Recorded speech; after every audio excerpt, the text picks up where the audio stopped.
Yo, what is going on, everybody? It is Jonathan back again with the weekly scuffle, and today I'm talking about the hype train that is Khamzat Chimaev.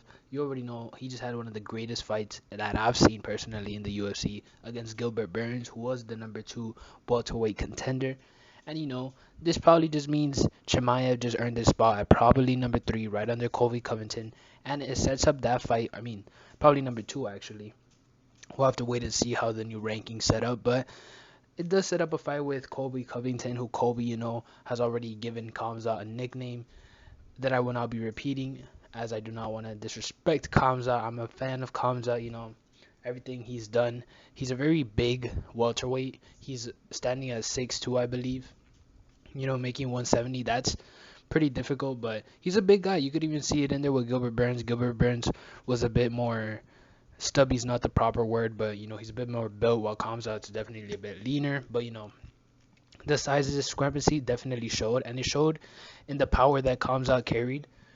I could definitely see Khamzat competing at 180, 185 at some point in his career.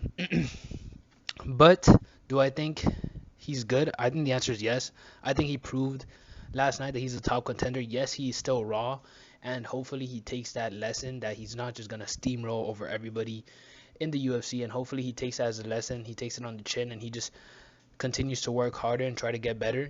I think the Colby fight is one that could do pay-per-view numbers. They're both pretty big names. They're both staples in the UFC, and I think those two would definitely generate some good pay-per-view numbers.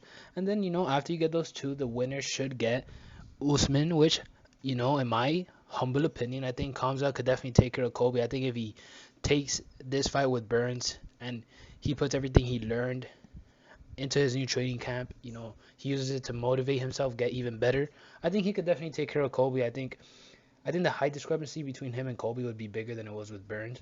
So that's something to take into account.